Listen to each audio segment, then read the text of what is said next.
সকাল সকাল উঠে কিন্তু আমি ফ্রেশ হয়ে গেছি, আর এখানে বৌদি দেখি রান্নাঘর পরিষ্কার করছিল, আর তার মধ্যে আমি ঘরে গেলাম, গিয়ে শাড়িগুলো বের করছিলাম। আর এই শাড়িটা কালী পুজোয় পরবো বলে 2 বছর আগে কিনেছিলাম, কিন্তু পরা আর হয়নি। আর আজকে ভাগ্য হলো এই শাড়িটা পরার।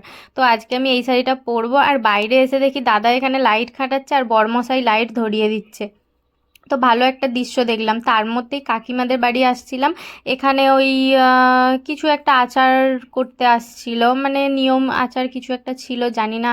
কেউ যদি এটা জেনে থাকো অবশ্যই কমেন্ট করে জানিও। আমি তো ভুলে গেছি, আমাকে বলেছিল হয়তো, বাট আমার এখন মনে পড়ছে না।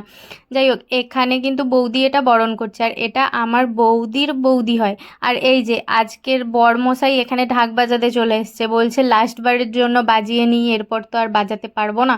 তাই ওখানে ঢাক বাজাতে চলে আসছে। আর যাই হোক, তোমরা তো দেখতেই পাচ্ছ এখানে কিভাবে কিভাবে বরণ করছে। এটাকে বরণ করে তারপরে এখান থেকে নিয়ে যেতে হয়, তারপরে ওখানে গিয়ে গায়ে হলুদ হবে। আর এই যে দেখতেই পাচ্ছ মাথায় নিয়ে নিয়েছে, এখান থেকে এবার নিয়ে যাওয়া হচ্ছে ওই যেখানে গায়ে হলুদ হবে সেখানে। তো চলো তাহলে যাই আমরাও। আর আমিও কিন্তু আগে আগে যাচ্ছি ভিডিও শ্যুট করার জন্য।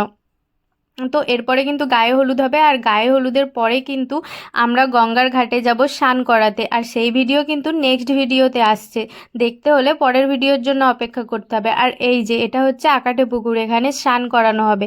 আর উল্টো দিকে করা হয়েছে গায়ে হলুদের ব্যবস্থা। আর এখানে গায়ে হলুদের সব কিছু অ্যারেঞ্জমেন্ট কিন্তু কমপ্লিট হয়ে গেছে। আর এই যে আজকে বরের লুক আর আমার লুকটা দেখো। আমি যে শাড়িটা পরেছিলাম আমাকে কিন্তু ভালো লাগছিল না অতটা দেখতে, পরে আমি চেঞ্জ করে নিয়েছিলাম। আর এই যে গায়ে হলুদ দেবে বলে কিন্তু ও দাঁড়িয়েই পড়েছে, আর আমরা সবাই মিলে হলুদ লাগাতে কিন্তু শুরু করে দিয়েছি। আর এটা কিন্তু 1 দফায় হলুদ হচ্ছে না, 3 দফায় হলুদ মাখানো হচ্ছে। এটাই নাকি নিয়ম, 3বার করে হলুদ মাখাতে হয়। মানে একবার করে হয়ে গেলে আবার একটু রেস্ট নিয়ে আবার একটু করে মাখাতে হচ্ছে। তো যাই হোক, এটা আমি কিন্তু নতুন দেখলাম, এটা হয় ওদের নাকি নিয়ম। তো তারপরে আমি এখানে বসেছিলাম, তো আমার মুখে হলুদ ছিল না বলে আমার মাথায় এসে মুখে এসে সব হলুদ মাখিয়ে দিল। তো আমি ভাবলাম আমাকে কেন হলুদ মাখাচ্ছিস, সবাইকে মাখা। তো বুড়ো এখানে যে হোম হবে সেইখানে সব জোগাড় যন্ত্র করছিল। তারপরে এরা তো কাউকে হলুদ মাখাতে ছাড়ছে না, আমাকে আরও বেশি বেশি করে হলুদ মাখিয়ে দিয়ে চলে গেল। আমি বলছি আমাকে কেন এত হলুদ মাখাচ্ছ, আরও সবাই আছে সবাইকে মাখাও। তো বর মশাই সবাইকে একটু একটু করে হলুদ নিয়ে মাখাতে আরম্ভ করেছে। চলো তোমাদেরকে দেখাই কাকে কাকে হলুদ মাখাচ্ছে।